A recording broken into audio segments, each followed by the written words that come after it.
Hi, and welcome to the X22 Report. My name is Dave, and this is episode 348. And today's date is April 23rd, 2014, and the title of this episode is Police State Rising to Control the People During the Economic Collapse. And let's just take a look inside the United States of what's happening here.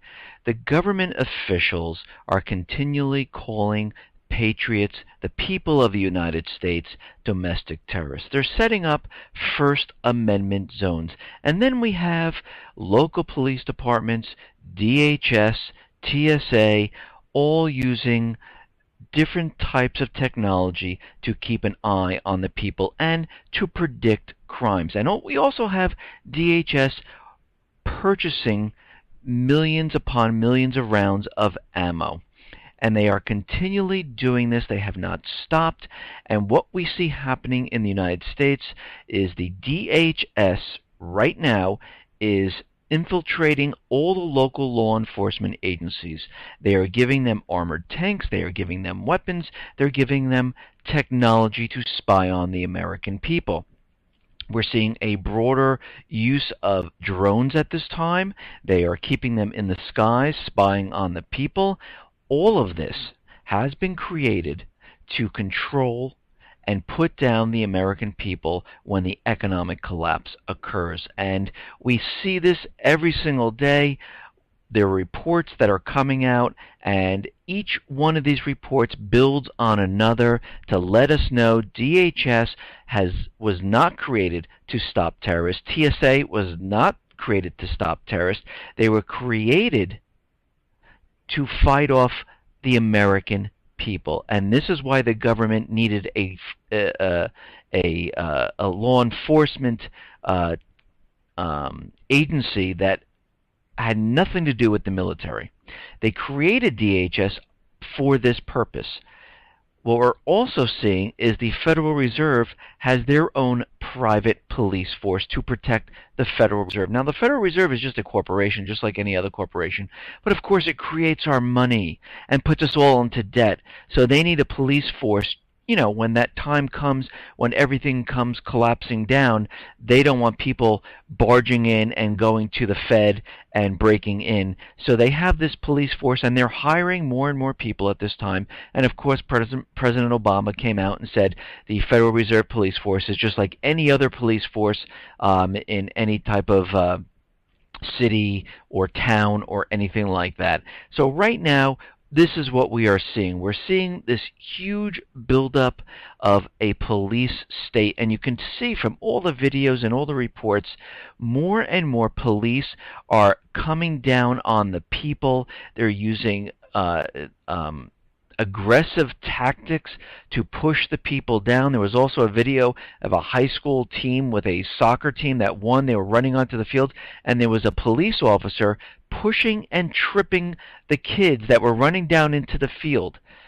They are doing this to continually push the people down. We see this happen in states, in countries that have dictators, where the police go out, they push, they control, they push, they control, and they try to get everyone in line. And this is what we're seeing right now. These are the beginning stages of all this. They want to brainwash all Americans and all the people in the private Western Central Bank countries to believe that you need to be controlled, that everything that you do, you don't have the right to do it. And this is what we're seeing at this time.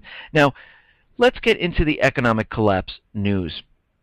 What we are seeing across the European nations, they are having a rough time. They are in a huge amount of debt. It is not getting better. Unemployment is getting worse. And right now, Greece, Portugal, Spain, and Italy, also their public debt hit all-time highs.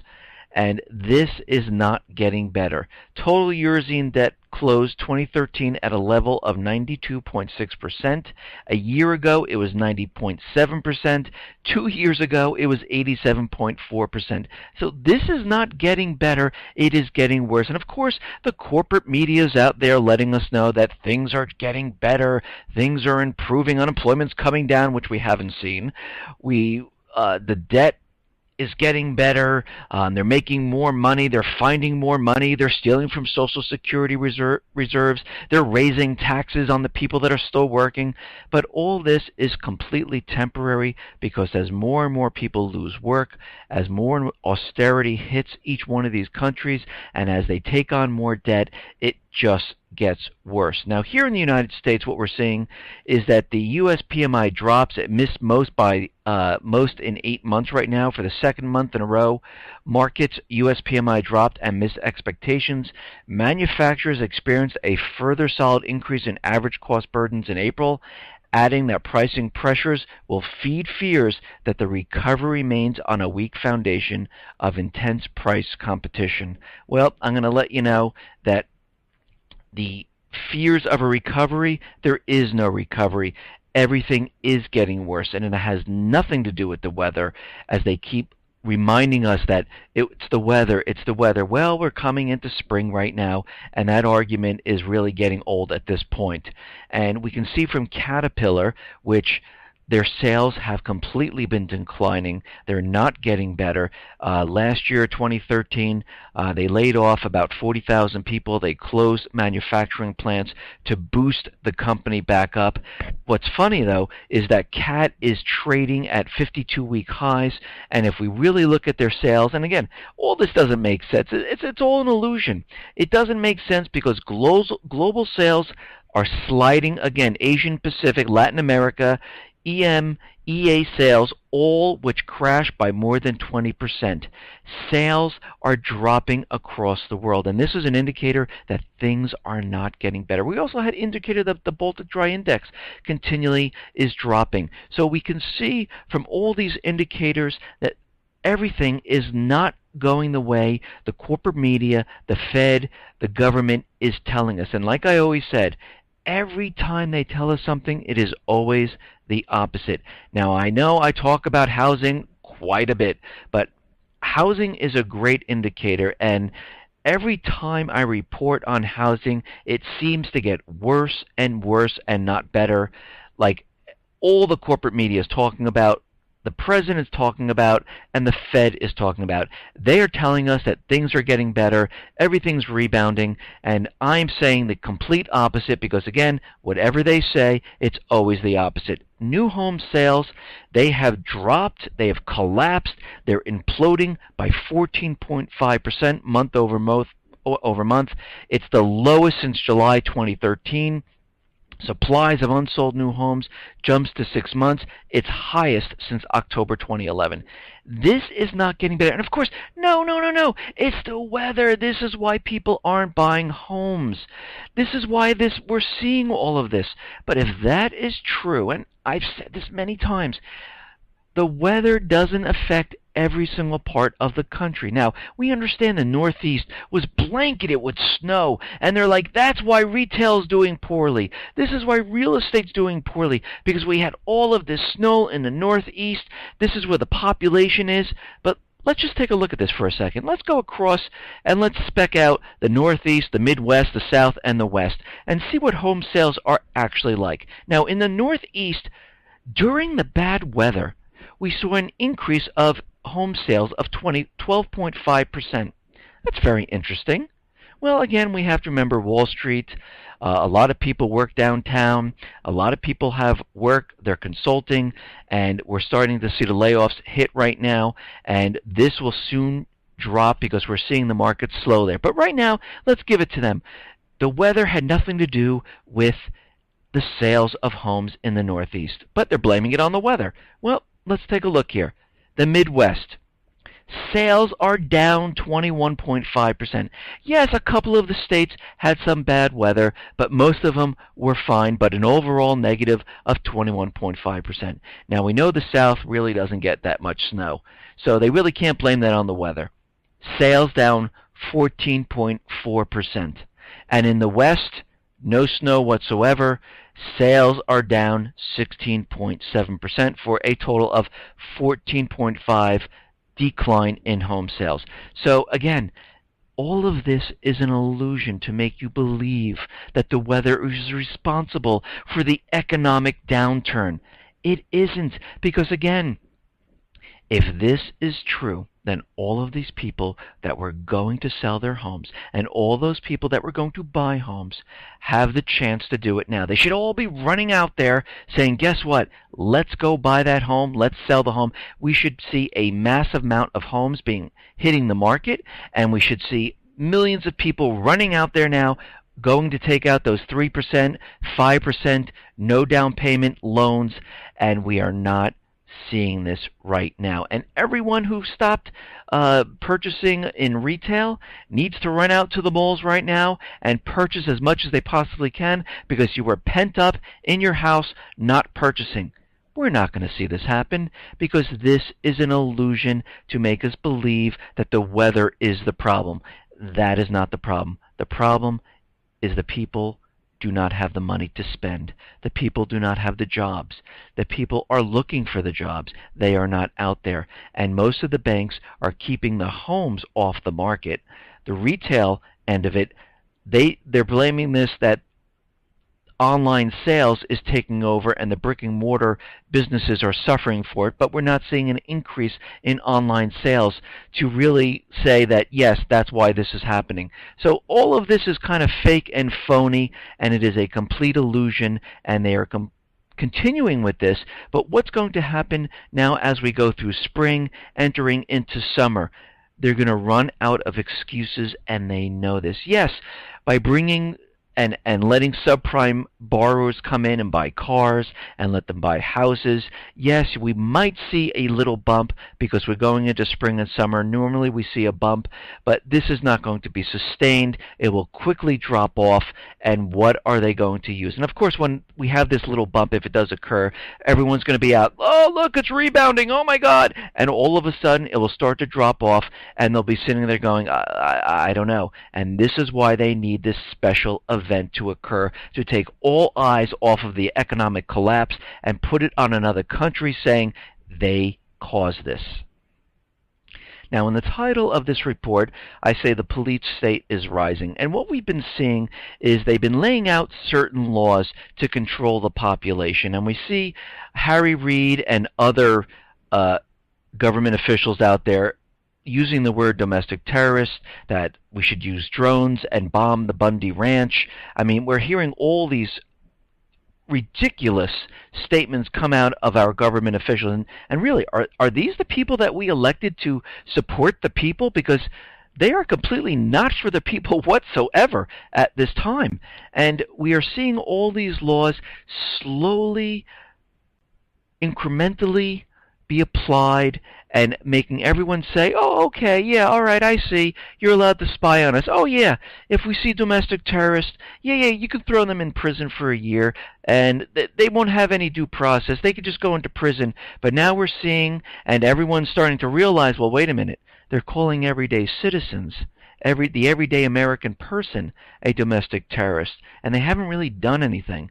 And this falls into the NDAA realm of putting people into a group and classifying them, and we're seeing this occur. And now all of a sudden we're going to see this 100-mile constitutional free zone, which really doesn't exist, come into play sooner or later, probably sooner.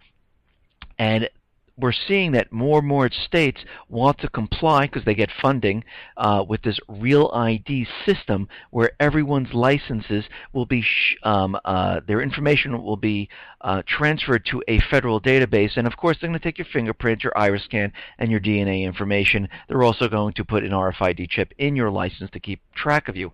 And in this 100-mile constitutional free zone, because this is where the population is in the country, they will have checkpoints, and they will use the Real ID system to make sure you say who you are. They will look on their tracking grid map to make sure, yes, this is the person, we have your RFID identification number, and they will confirm it, and then you'll be allowed to proceed. And we have to remember, all this information will be transferred to Canada and to Mexico, according to the agreement for this.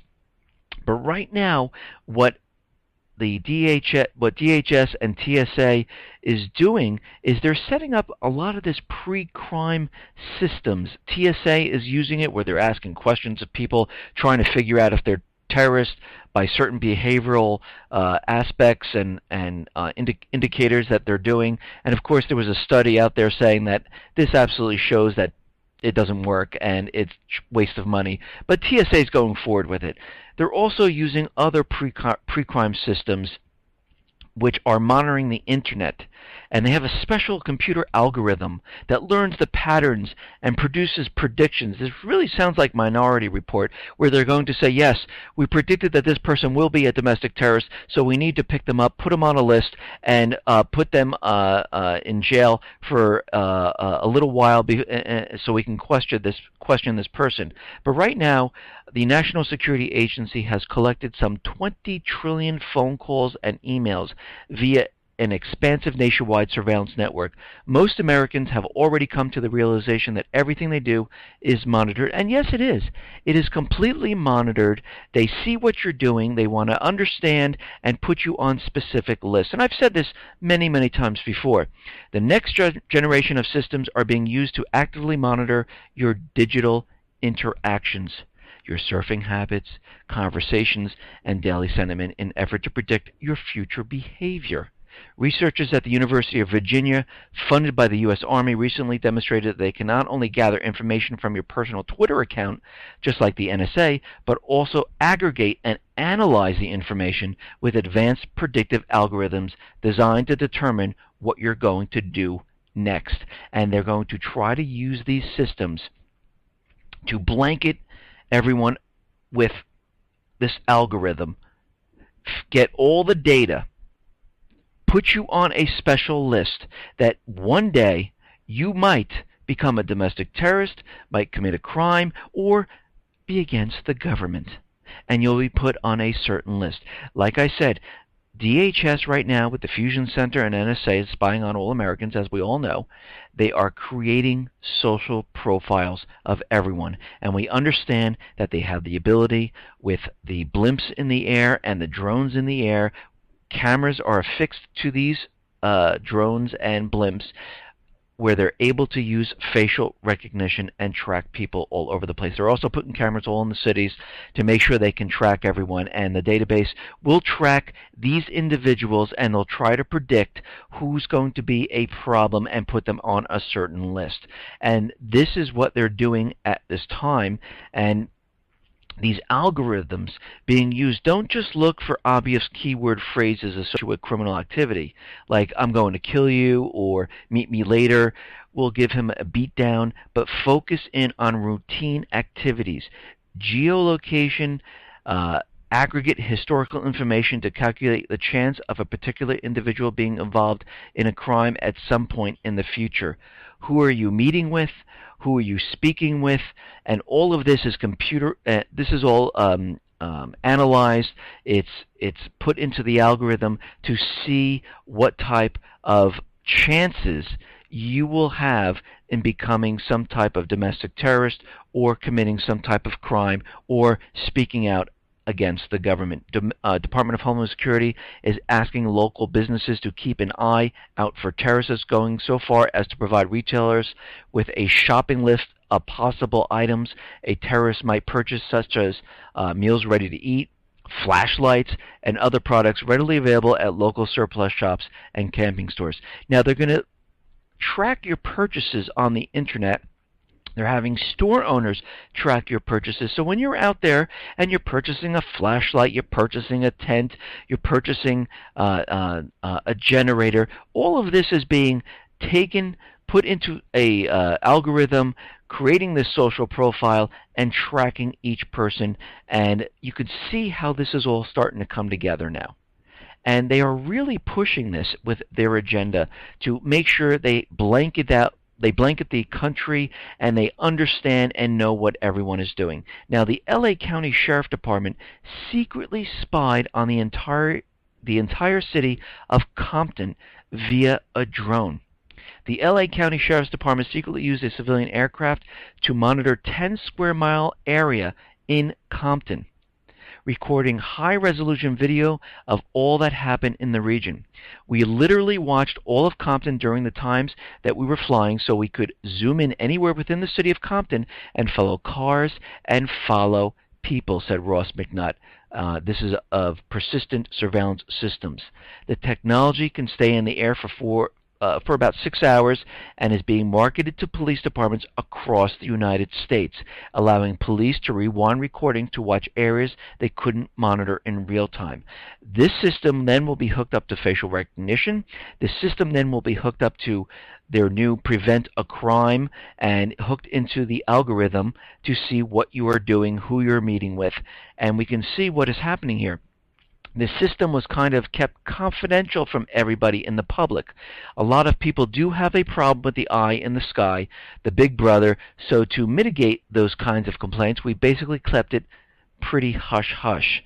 I'm sure that once people find out this experiment went on, they might be a little upset, and this is coming from Ikatani, that's what he said, but knowing that we can't see into their bedrooms, yeah, okay, they can't see into the bedrooms, they can't see through your windows. Of course, they're using different cameras that can see through walls, that can see through homes and windows, and they can see exactly what you're doing. So that's false, fake, and but they're trying to protect themselves. So they've been doing this in secrecy. They didn't want people to know because, again, this is a violation of everyone's rights, and this is why they had to keep it quiet. Because if it was on the up and up, they wouldn't have a problem telling everyone. But having these drones in the skies monitoring everyone with facial recognition and this new algorithm, they will understand, they will create these social profiles, they will know where you are, what you're doing, who you're talking with, and if you are a threat.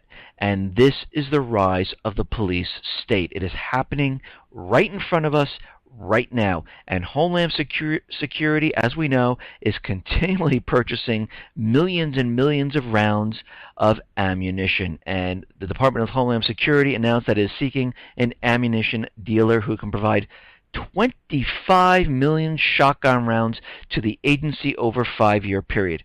25 million shotgun rounds. That is a lot of ammo. The solicitation posted on the FBO.gov states that the U.S. Customs and Border Protection that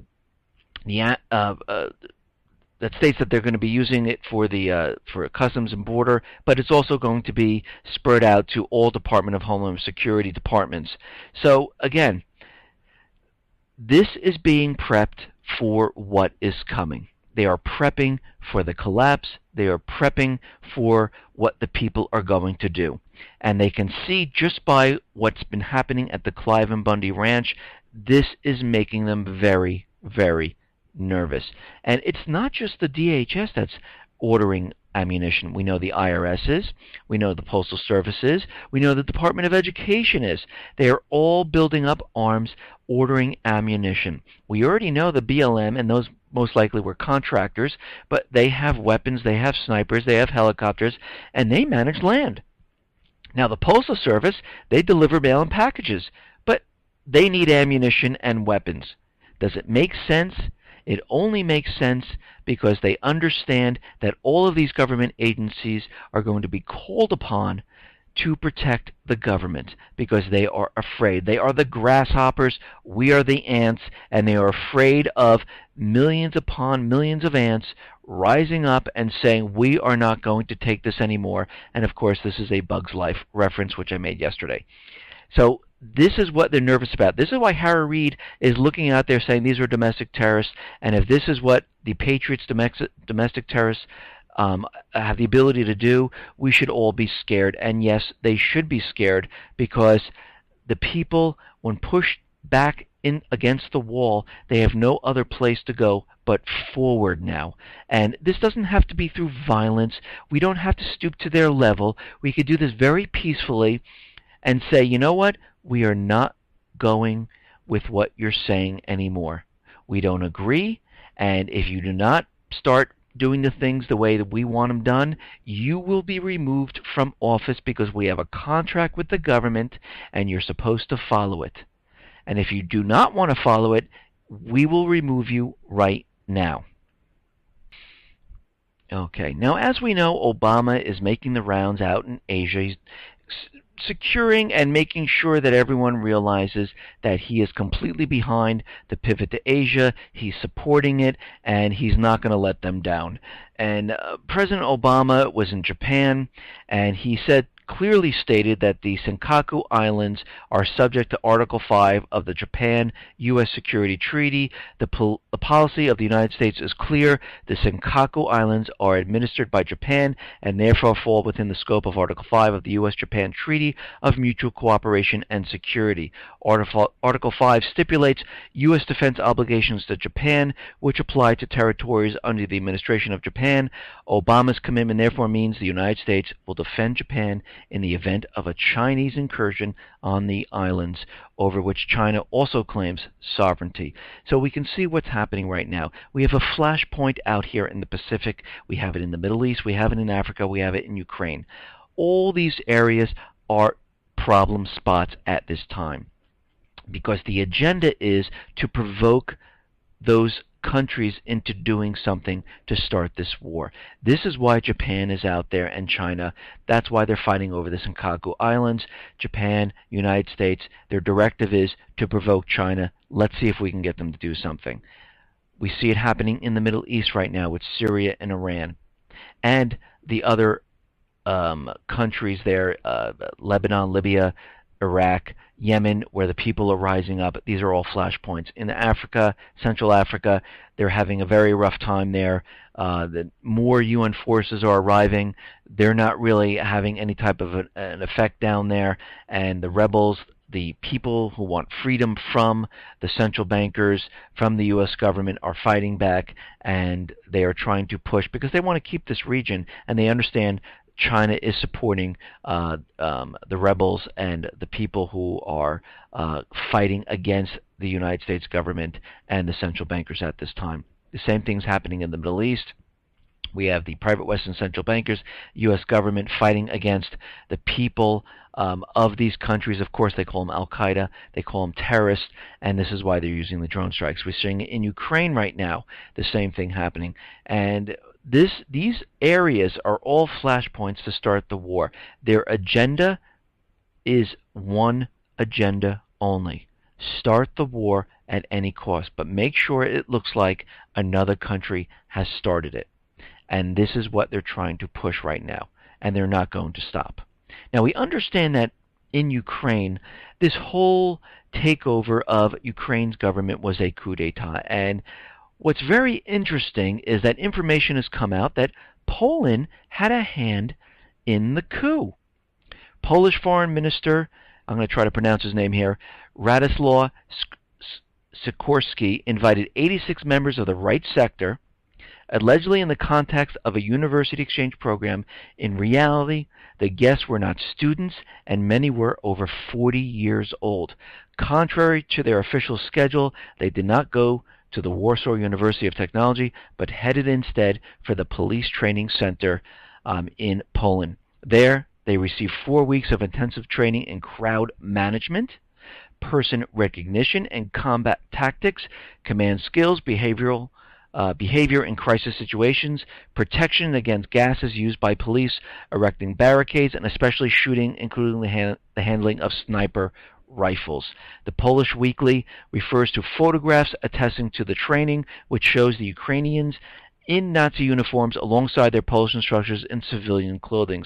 To overthrow the government of its neighbor state, Poland resorted to Nazi activists in the same way that Turkey uses Al-Qaeda to overthrow Syrian government. So again, right out of the same playbook of the central bankers, U.S. government, and all the private Western central bank countries, we're seeing the same exact thing. They're using agent provocateurs, paid mercenaries, to go into a country and overthrow them. And they are paid, they are trained, and this is getting to be a common theme throughout the world at this time. Now, it looks like the IMF is agreeing to pay Russia with the $17 billion Ukraine loan to pay off what they owe on, I guess, the natural gas bill. And, of course, the IMF is out there saying, you know what, Ukraine isn't that bad off. We know they're in debt, but it looks like they might only have a mere 5% contraction this year. And I'm going to say that's going to be more like a 20% contraction in Ukraine at this time. They have no industry. They have no way paying off this debt. They're receiving more and more debt, and it's just going to get worse and worse for the people. Look at Greece, look at Cyprus, look at Italy, look at Portugal, look at Spain, look at France. It's not getting better. It's getting worse. And they have no hopes of coming out of this. So when they say a 5% contraction, you know you need to take that and multiply that by 5 times. So it's going to be much, much worse in Ukraine at this time. Now, there are reports coming out that there are photos of American-made weapons in Ukraine. It's almost like the paid mercenaries in Syria shown on video having American-made weapons. Now, of course, during the rebel fighting in Syria, the U.S. government said, no, we have nothing to do with this. This is grassroots. They're fighting. They want Assad out. We're not supplying them with any type of weapons. But, of course, all these weapons were coming in through back channels, through other countries that were handling all this for the CIA and the U.S. government, so it couldn't be tracked back to them. The same thing's happening in Ukraine. What is happening right now is during this time we understand that they have the anti-terrorism force out there in full force trying to put down the people of the country, because now of course they're called terrorists. In the meantime, we have Blackwater and other paid mercenaries filtering into the country, and we have U.S. weapons being pushed into the country. And right now storehouses with ammunition and weapons produced in the U.S. Were found in Ukraine and were shown on television several days ago, and Moscow would like an explanation for this, of why these weapons are in Ukraine at this time. Reports came out finding several hundred employees of the Greystone private military organization who arrived in Ukraine from the U.S., and several reports came that foreigners were involved in some of these incidents regarding the anti-terrorism force going to all the different regions. And of course, the U.S. authorities say, we know nothing about Greystone. What's that? Blackwood? I've never heard of it. And of course, they're not admitting to anything. Greystone says, well, you don't know what you're talking about. And of course, they're not going to admit that they're actually there. And all of this is coming about because we understand that all of this is happening for a specific purpose. The purpose is to continually provoke Russia in this situation. They want them really to start something. They want this to be pushed forward because they really need this war agenda to be going forward. And everyone out there saying, and I'm not for Russia or anything like that, I'm just looking at the entire situation. I look at the U.S. news, I look at the foreign news, I put it together, and I look at the middle part of it, and I see where the truth lies, and I try to tell everyone what I'm looking at. Now, yes, am I perfect? No. I might be wrong, I might be right, and again, these are all indicators. This is all information that allows you to keep an open mind of what is going on in the world. And every time we see these stories, and if we look back at my other report, I said, you know, this de-escalation agreement was a distraction, and of course it was. And we have to look at the actions. I don't care what the people are saying. Look at the actions and what they've done many times in the past and put this to what they're doing right now. And we knew that this agreement would never have happened. It's impossible. They don't want to back down. They only know how to use force. That's it. The central bankers, U.S. government, have an agenda. And their agenda is to cover up this economic collapse. So anything that they do at this point is going to try to push this agenda forward. Just like they said during the removal of the chemical weapons in Syria. Is this all you wanted? Yes, this is all we wanted. Well, a year later, this is not all they want. They want Assad removed. That's the real agenda. The real agenda is to get into Syria, remove Assad, put in a puppet government, and put their natural resources on the U.S. dollar. The chemical weapons, that was just a false flag event to get to their goal. And when they were talking about this in the news, and we saw John Kerry, yes, that's all we need, we'll back down, but they haven't backed down. They've just been regrouping, replanning, figuring out how they can get into Syria, and this is what we are seeing right now. And of course, Russia is out there saying that Kiev must immediately de-escalate the East Ukraine crisis because they've pushed the anti-terrorism forces forward. They're not going to stop with that. As soon as Joe Biden left, they said, okay, anti-terrorism forces, you're out of the pause state. Let's go forward. And right now, the right sector is creating a Donbass battalion, death squads, to assist crackdown on federalists in East Ukraine. Remember those elite forces that they were going to come up with to push out into each one of the cities and regions to maintain control? I wonder if these are the paid mercenaries, Blackwater, Greystone troops that they're using with the newly acquired weapons. Leader of Ukraine's right sector ultra-right nationalist movement, Dmitry Yarosh, has announced plans to create a special battalion, Donbass. Yarosh, who is running for the Ukrainian presidency in May 25th polls, told reporters on Wednesday that right sector activists and trained fighters were ready to assist the Ukrainian law enforcers in cracking down on federalization supporters. So what are we seeing here? The agenda is being pushed forward. All these people no longer have rights. Now, of course, if we go back in time here, these people who were taking over the government buildings, bombing the Ukraine government, the United States was out there saying they have the rights. They should have the right to control the government buildings. They should have the right to speak their mind. Now we have the people of Donetsk saying the same exact thing. We just want to have a referendum. We want to secede from the country. We should have the same rights. They will not let them do this, because this is not part of their agenda. They want the entire country. So now they're going to go around with these death squads, the elite forces, to help out and push down the people. I wouldn't even be surprised if we see some drones coming in, just like we see in the Middle East and in Yemen and Africa, to push back the terrorists and keep them from having a referendum, who want democracy, who want freedom, who do not want to be part of a puppet regime. And this is the same exact thing that we've been seeing on and on and on in all these areas. Now in Libya, what has happened, the people, of course, they're calling them terrorists, Al-Qaeda, have taken control of a former U.S. Special Forces training near Tripoli. And this is where they were training all the Libyan government forces. The U.S. is down there helping them train. They got to keep the terrorists back. And they seem like they captured one of these bases and they've taken it over. And again, the people are rising up in the Middle East. We're seeing this happen in Iraq.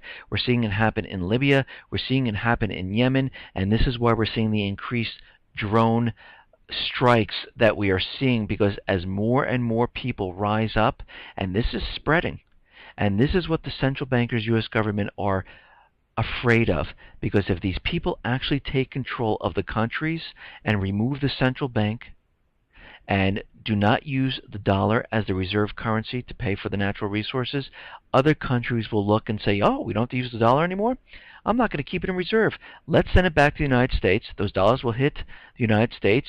The dollar here in the States will devalue, and countries will use maybe the ruble, maybe the yuan, maybe gold, maybe the euro, or any other currency they decide to use. And this is what they're very afraid of, because if this happens, that means the valuation of the dollar continually drops, and we have a problem. We are heading toward a collapse situation if this is pushed forward. Now, there is a secret plan to censor the Internet. Now, we understand that President Obama turned over the Internet to the UN at this time, which allows them to control and filter traffic. They haven't done anything yet, but eventually they will. They might even put a tax on there to bring in revenue. And I discussed this in one of my other reports. But right now, with integrated in the Trans-Pacific Partnership, there is a plan to censor and to filter the Internet, using the ISPs to act as Internet police and to monitor the internet usage, censor content, and remove whole websites. It will give media conglomerates centralized control over what you can watch and share online. Once key leaders finalize TPP, internet censorship plans, those plans will be used to globalize censorship. So with having the UN take control of the internet at this time, and if this TPP goes forward, we can see a complete censorship of the internet, and we can see the censorship going, you know what, they're talking out about the government, block that. We don't want to hear about this alternative media site, block that. You can't look at this video, block that. We see it happening in the puppet regime in Turkey. The government all of a sudden, oh no, wait, this is against the government, let's block YouTube. Oh wait, Twitter, we will see the same thing happen here if they get their way. Now, there is a report out there that we should be very worried about Cybergeddon. The world is on the verge of a cyber shock similar to the 2008 financial crisis, a new study says. Zurich Insurance has drawn a parallel between the mortgage market problems which resulted in the global financial crisis 7 years ago and a potential major cloud provider failure, the consequences of which might be just as grave. Now, let's just think about this for a second. They want us to believe right now that if a cloud system is hit, it is integrated into the financial, the stock market, and into many other systems. And this could bring down the entire internet, and it could have huge ramifications, economic ramifications, just like the 2008 financial crisis. And this goes on to say, just imagine if a major cloud service provider had a Lehman moment, with everyone's data there on Friday and gone on Monday. If that failure cascaded to a major logistics provider or company running critical infrastructure, it could magnify a catastrophic ripple running throughout the real economy in ways difficult to understand, model, or predict beforehand. Few people truly understand their own computers or the internet or the cloud to which they connect, just as few truly understand the financial system as a whole or the parts to which they are most directly exposed. Now, what they're saying is we could have a complete economic breakdown and the whole system could come to its knees. This is being planned right now because they understand the economy is collapsing. They want people to believe there could be a cyber attack, someone could hit a cloud system, it could bring down the financial institution, the power grid could be hit. The entire system can be brought down, and they are continually convincing everyone that this is going to happen. And if it does happen, this will be the false flag event that I've been talking about, because they understand the economy is collapsing. They understand it is not going to get better. Everyone is in deep, deep debt. Unemployment is going up. There is no way out of this right now except for war, and to blame this on another country. Yes, could they reset and wipe everyone's debt out and start over? But they're not going to do that. They're not going to do that whatsoever. Now, we understand that there was a chlorine chemical attack in Syria, and of course they're using this to push the propaganda that Syria is still using chemical weapons, maybe not the ones that they're unloading and removing, but they've come up with new chemical weapons that they'll be using on people. And now they're showing that one of the canisters that was used has belonged to the China arms manufacturer Norinco. So they're implicating China in this chemical attack along with what's happening in Syria. So again, I've always said this, all the players will always be the same. And it's very interesting that this is happening all at the same exact time now. The elections are coming up. We have the war. We have civil unrest and anti-terrorism groups in Ukraine fighting up in that area. We see more chemical attacks happening in Syria as they're unloading about 80 to 90% of the chemical weapons. The elections are coming up. I mean, all of this just seems too coincidental that all of this is just so happen to happen right now. It makes a little, like, it seems like it's very well planned that they're going to use this to push their agenda forward, because I don't believe in coincidences. This is normally planned, and all of a sudden the elections are coming up. We have two chemical attacks. China's implicated in this. The State Department's looking into it to make sure that it wasn't the rebels and it was Assad, and they're looking to find out and figure out how they should respond to this. They're putting it into our minds that he still has chemical weapons in the Alawite section, and he has biological weapons. They're making us believe that there's Al-Qaeda running around the United States and lone wolf groups, and they're bomb makers, and Syria is the launching pad for terrorists. I mean, really, all of this put together lets us know that a false flag is coming. Listen, everyone, thanks a lot for listening. Be well, be safe, and especially be prepared. Thanks a lot.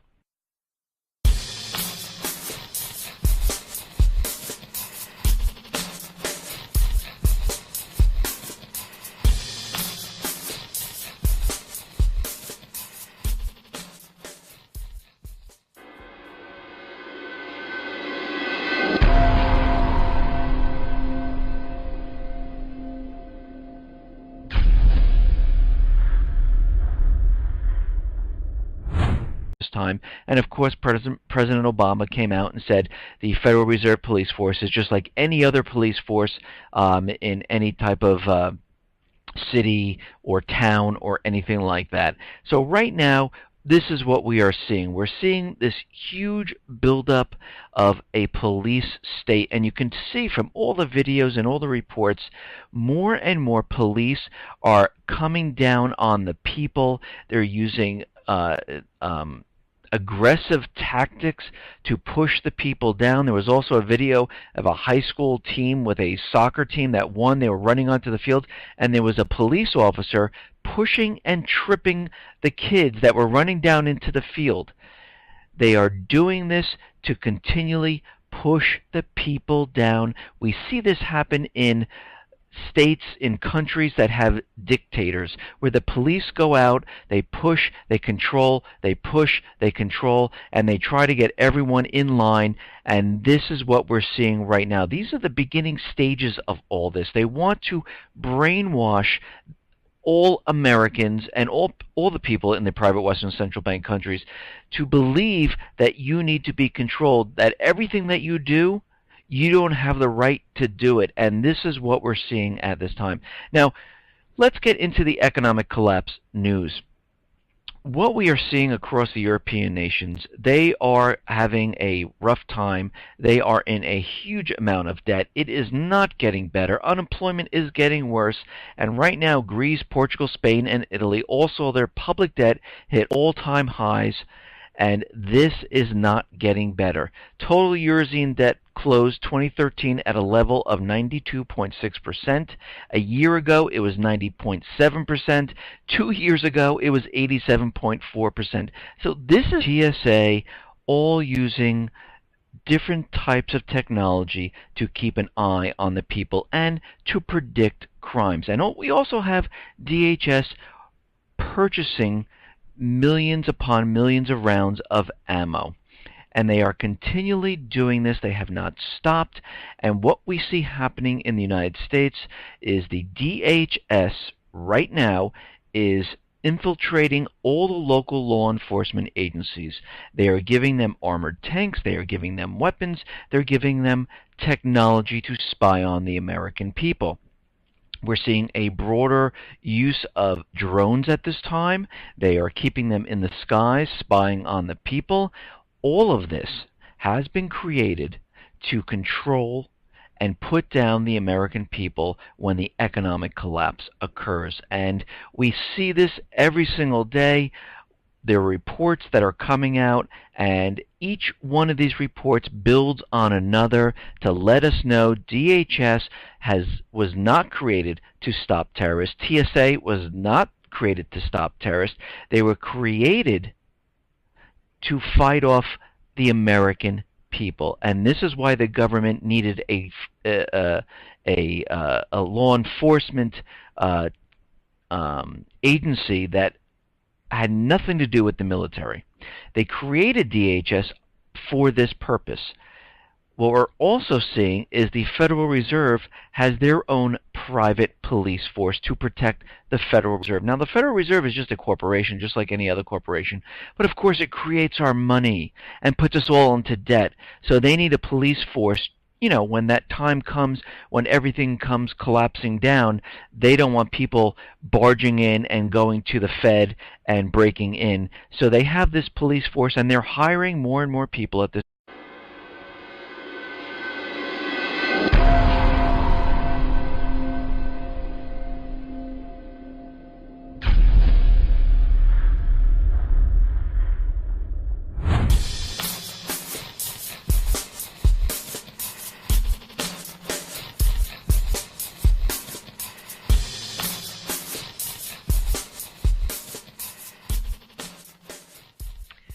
Hi, and welcome to the X22 Report. My name is Dave, and this is episode 348. And today's date is April 23rd, 2014, and the title of this episode is Police State Rising to Control the People During the Economic Collapse. And let's just take a look inside the United States of what's happening here.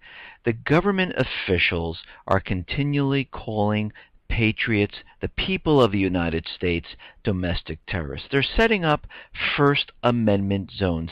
And then we have local police departments, DHS,